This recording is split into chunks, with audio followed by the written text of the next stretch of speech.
Welcome back, everyone. It is Friday, August 1st in the MLB. Our three favorite plays are on the way. Let's make August a huge month for us. Yesterday, we have no picks to recap as we did not do any in a short slate. But Logan, you are joining us again. Yesterday, I think our lanes went 2-2. So no harm, no foul there if you tailed those ones. But Logan, let's bounce back today. Let's have a big day. We got three picks. And we'll talk about the trade deadline after this. Tons of moves yesterday, but we'll talk about that at the end of the video. Let's dive into our favorite picks of the day. Logan, we're going to lead off with your favorite pick, a player prop. Take it away.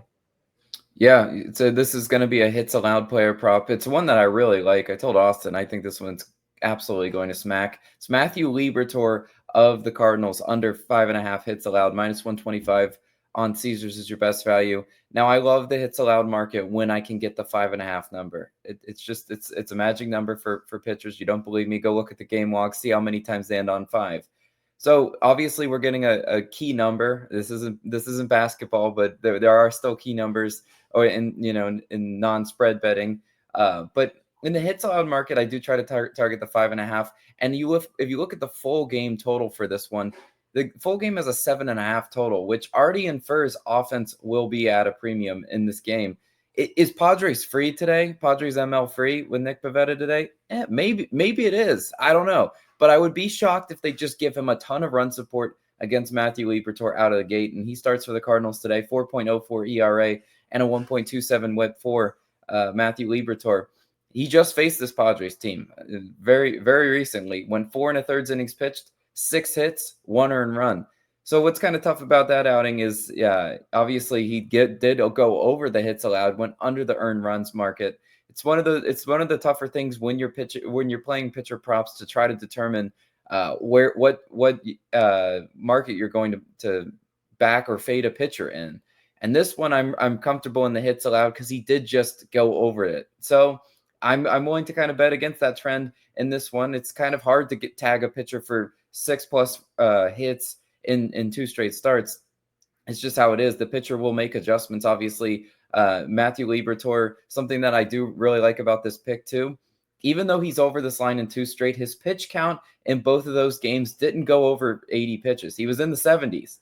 So if he's not going to be out there that long, it's going to limit exposure for hits, and he could, potentially run up the walks. Matthew Liberatore on the season has been good at walks. He's pretty elite at not walking batters, but I've watched enough of his starts to know sometimes he just doesn't have command control, and when he doesn't have it, those are turning into walks. And I wouldn't mind that for this prop. Again, when you're in a hits allowed prop, walks are your friend. Even home runs don't hurt that badly. Like a 3-run home run, if you're on an earned runs prop, it cooked your bet right there. It doesn't cook your bet with the hits allowed because you can afford a few of those. You just cannot have infield singles and bloopers. And hopefully Liberatore's on his game today. He will have his pitch count monitored once again in this start. He suffered from arm fatigue in June, which is why St. Louis has been kind of monitoring his outings. They do not want to see him go past 5. And it makes sense because his hits or his outs prop is set to 15.5, juiced under, meaning it's more than likely that he doesn't even make it into the 6th inning. And the bullpen is rested for the Cardinals in this start. Even though you don't want to expend your bullpen in game 1 of a series, the Cardinals are ready to do that just because they know what Matthew Liberatore's limits are. And then we go kind of look at recently, I was pulling how left-handed pitchers were doing versus the Padres, and the Padres have been a very good offense versus left-handed pitching, almost too good. And I know that sounds crazy to say that like you're just trying to predict the regression for an offense, but I think it will come in August. And it's not me being a hater. It's just me kind of seeing how we've analyzed baseball over the past several seasons. Sean Manaea just went 5 innings pitched, 3 hits, 1 earned run versus the Padres. So that was the most recent lefty to face them. This team is starting to hit a regression in batting average versus left-handed pitching. That's my not so bold prediction because in July, they hit 291 against lefties, which if you're hitting nearly 300, that's just a crazy high batting average. It's unsustainable. It will eventually go down. If you look at how they hit in June versus lefties, they hit 236. So are they going to be, hitting 300 in the month of August versus lefties? Absolutely not. It will be somewhere in between those numbers. And again, I just see a little bit of regression coming this one. Matthew Liberatore, a good starting pitching, not an elite ace, But when we can get a guy like this at 5.5 hits allowed, I'll go ahead and hammer the under. Love that as my favorite pick of the day. But Austin, you got a first 5 pick. What you going with? Yeah, let's get to it. I got an early one today to hopefully get us started with a 1-0 day. To speak back on the Libertor, if you look at his start against Padres, 6 hits, 3 of them came from Bryce Johnson and Martin Maldonado. I don't even know if those guys are in the lineup today. Martin just got DFA'd for Freddie Fermin. But let's talk about my favorite pick, and then I'll talk about our third pick. But I'm going to Wrigley, where I'm taking the Cubs first 5 team total under 2.5. A little juicy at minus 145 on DraftKings. If you're looking for less juice, you can take Trevor Rogers under and earned runs, but even that is like minus 130, and that would require him to potentially go into the 6th inning and keep pitching well. I don't want to do that. Instead, I'd rather limit his outing, and let's just hope there's no unearned runs in here. Let's hope the O's defense can step up. But when I look at this game, we got a low total, and it's for good reason. The weather, if you live in the north, you're starting to see a little bit chilly today, and that is kind of the case in Wrigley. Now it's chilly as in not 40 degrees. It'll be like in the 60s, but as a result, you see in Wrigley, when the weather's like that, the ball doesn't fly out of this ballpark, and Ballpark Pal has given us a minus 40% home runs,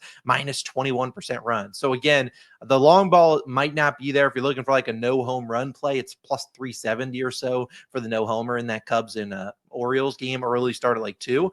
But I think that we can see Trevor Rogers go out there and continue to pitch well. Now, do I think Trevor Rogers is a sub 1.5 ERA pitcher? No, but he's been that so far this season. And even if some regression comes his way today, let's hope it's not in the first 5. It can come in the 6th inning for all I care. But even then, the Cubs haven't been the best offense versus lefties. They were really good to start the year, but as of late, since like June, about a middle of the pack, July, they were all right, but not like they're really tagging a lot of the left-handed starters they saw. And again, a lot of their offense is relying heavily on lefties. Kyle Tucker, Michael Busch, PCA, all lefties that are going to require to hit another lefty. Well, Kyle Tucker historically is a great left-handed pitcher, a lefty hitter. I mean, Rogers is allowing a 0.87 batting average to lefties this year, 0.159 to righties. So again, Ian Happ also at the top of this lineup. They kind of bumped him all the way down to the bottom. He's been struggling. Dansby Swanson, I've seen Trevor Rogers well before, but again, Dansby hasn't been swinging the hottest bat as of late. And I think we can see him go out there and pitch well. Trevor Rogers, that is. The last lefty they saw was Rich Hill, and he went 5 innings pitched, 1 earned run, but there was 3 unearned in there. So again, an error required them to score some runs. If Rich Hill can go out there and do something against you, I have confidence Trevor Rogers has been pitching like one of the best pitchers in baseball, can continue to do that. Eventually that regression is going to hit, but I don't think it comes today in very pitcher-friendly conditions out in Wrigley. And again, if you look at Rogers, great with runners in scoring position. First time seeing people, 136. Second time, 141. Third time, he's like 180. So again, he's been pitching super well. I think he continues to do that today in Wrigley with great pitching conditions. If he wants to give up some fly balls, it's going to be very hard for the offenses to hit them out of the ballpark. So again, if he's going to lose, it's probably because he doesn't have his command and he's walking guys, or it's just because the Cubs are just managing to put the ball where the defense isn't. But I trust this Orioles defense with Gunnar Henderson and those guys in the middle. I think they can turn some double plays if that is the case. Go Cubs. Go Trevor Rogers. Go pitch well. Cubs, I don't care if you win or not. I just want less than 2 or less in the first 5. If you need to pivot, like I said, Rogers under and earned runs, or I don't mind the Orioles plus a half in the first 5. Cade Horton has been pitching really well as well. I could see maybe him giving up some runs here.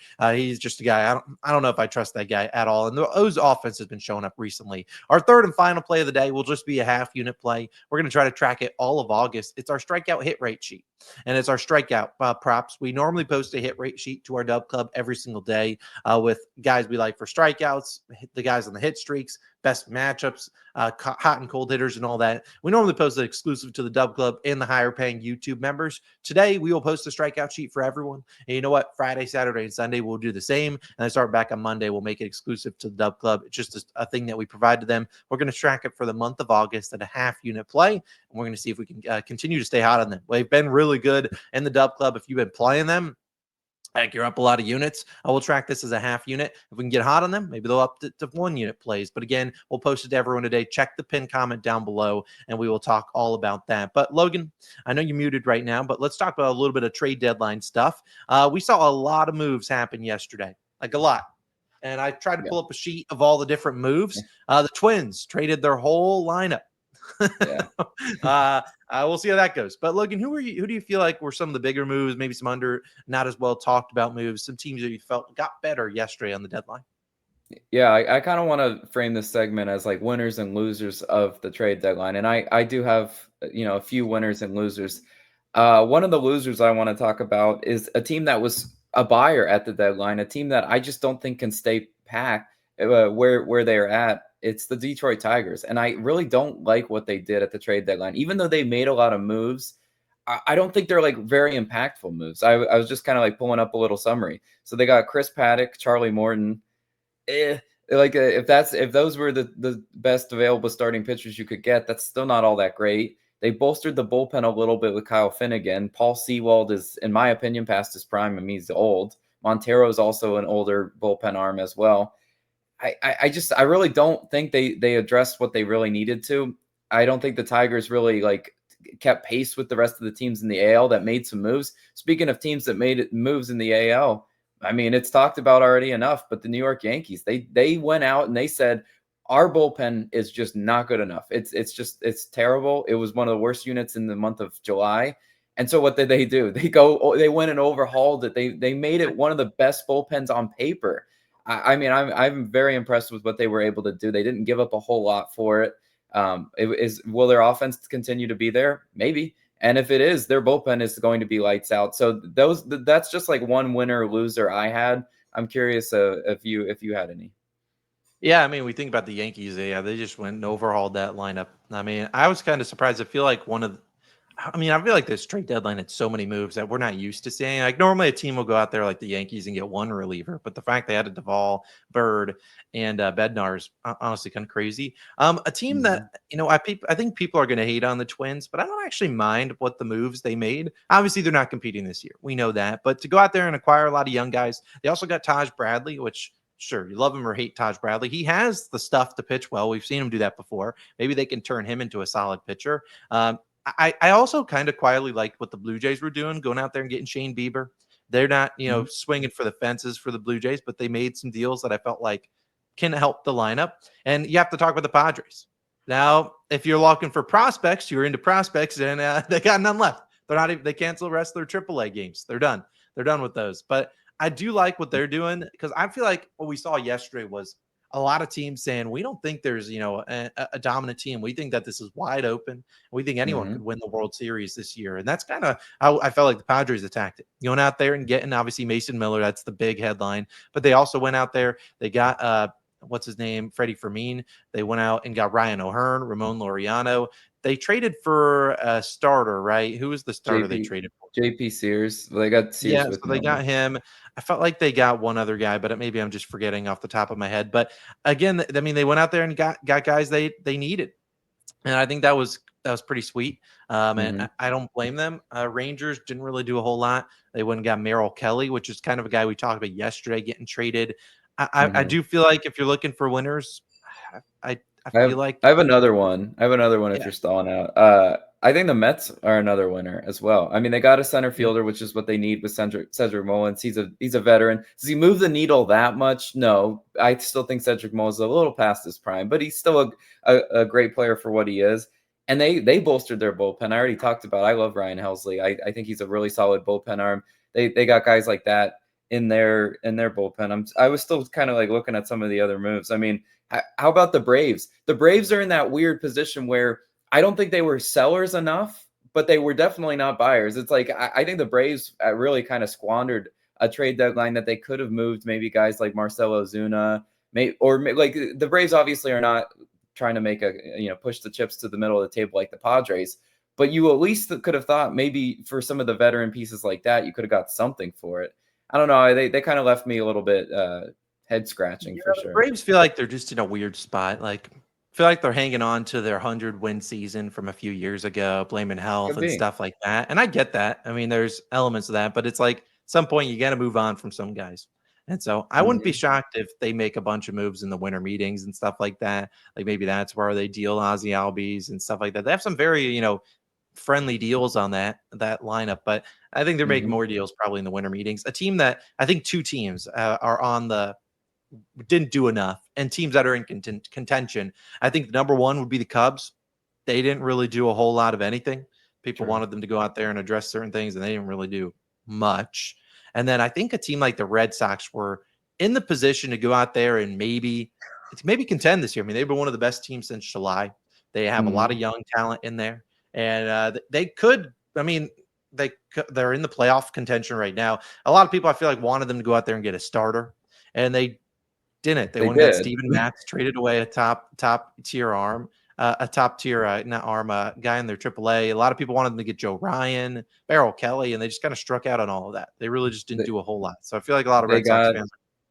yeah, no, they got a starter, Dustin May. That's not who they Yeah, wanted. yeah. No, I know what I said. I know what I said. That guy sucks. He's literally just terrible. He fits. Yeah, Yeah, he kind of fits the mediocre Red Sox starter narrative, if you will. I mean, like he's kind of like in the Walker Bueller category of like, could they go out and get shelled? Absolutely, he's very capable of that. I did see there was like a post of like, the Red Sox are aggressively pursuing Joe Ryan, and I think that got the Red Sox fans' hopes up. yeah, But the best they can do is Dustin May. I don't really think that's keeping pace. Again, look at what your division rival just did. Kind of with the Yankees. I mean, they just absolutely. I think they won the trade deadline. That's not even really a hot take at all. So that your division rival won the trade deadline, and you kind of just you had to settle, and that's just not going to sit well with the teams. Also, something weird about the AL East. The Rays are going to look like a whole different team. I mean, they made so many moves. Like their rotation's going to be a lot different. I think didn't they get like Hauser because like they shipped off Littell. I think they got Hauser back in one of the deals. That's going to be an interesting team. I don't know their angle. I never question the Rays because they're always near playoff contention. But I'm interested to see how that plays out. yeah. I am too. I mean, I feel like they're predicting Shane McClanahan coming back soon. I was just trying Mhm. to find an injury report on him. He's been out for obviously a while. I see closer to return, but that was a few weeks ago. He might have suffered a setback. Actually, he suffered a setback a week ago. Yeah, that is a Uh, weird team because you think about the normal starters they've been rolling out there were Taj guys you already Bradley. listed. Taj Uh, was traded. yeah, you had Taj. But Yeah. that looks like I'm looking at their lineup. Still have Pepio, Shane Baz, Rasmussen, Boyles now a starter, which he's been all right. And then Adrian Hauser. We'll see if he can continue his run. He's kind of been falling off a little bit. Rays felt like a team that probably should have sold some guys, but maybe they're looking forward to next season. I don't really know. They just don't. They've really not been 2 games under 500. And the team that didn't really do a whole lot. I mean, we talked about the Dodgers. We talked about Dustin May. They really didn't do much either. They They don't went and need to. acquired. I They mean, don't they need did. to. They I guess they don't need to. I mean, half their pitching is Yeah. on the. I felt like they needed to go out and acquire a reliever. If I'm being honest. I mean, we think about the Mets went out there and upgraded their bullpen. Padres upgraded their bullpen. Those are two teams that they could. And Phillies, we talked about them. All those. I mean, you think about the top four in the NL. We're talking about those kind of teams. Those feel like the top teams you mentioned: Mets, Phillies. I mean, Brewers and Cubs, sure, whatever. And then the Padres and Dodgers. Those are teams that they're probably going to see. And so I feel like the Dodgers Mhm. bullpen. I feel like the Dodgers and Yankees were in a very similar spot. Their offense has kind of been up and down recently, and their bullpen's been terrible. And the Yankees addressed it. The Dodgers really didn't do a whole lot. I get the Dodgers have starting pitching galore, and when push comes to shove, maybe they'll have Otani coming out of the pen in the playoffs and stuff like that. But I don't know. They just felt like they didn't do enough. I But mean, maybe I they think don't the need. Dodgers. I think the Dodgers are kind of waiting for guys to get healthy again. I mean, I think they're okay with what they have. They just, I mean, if you still look at the IL for the Dodgers, it's crazy. There's still so many arms on the IL for that team. They just have to get healthy. They will be fine. They have plenty of talent, and it is weird. It is weird to see them not super aggressive at the deadline because they're in a very similar position like the Yankees, where they just seem like a team that's always pushing the chips to the middle. They're kind of all in, and they kind of have to be. But I think they'll be fine. They still will be. They'll still be at the NL elite. But I do agree with you that all the teams that are like kind of vying for that spot at the top of the NL, they all upgraded their bullpens. So it's going to make for a really good close to the second half of the season. I'm really excited for how that plays out. I guess I forgot to mention they did acquire Brock Stewart from the Twins. They're one of the Twins' fire sales. He's been good this year. We'll see how he Yeah. pitches there. But let us know your guys' thoughts on the trade deadline in the comments. We're curious what you guys are thinking, like what teams you feel like made some sneaky moves and stuff like that. I thought it was awesome. I was getting so many alerts on my phone, like what the hell's happening every single time, It like was great. every minute felt like something new was happening. Which I feel like some deadlines you don't get that, but this year, I mean, a lot of teams think they can compete. So let's either way, let's cash our 3 picks. We'll post the strikeout sheet in a little bit down below in the pinned comment. Let's have a wonderful start to August. Great end of the week. Have a great weekend. We'll see you guys back tomorrow with some more picks. Hopefully recapping a solid day from us. We'll see you guys then. Peace.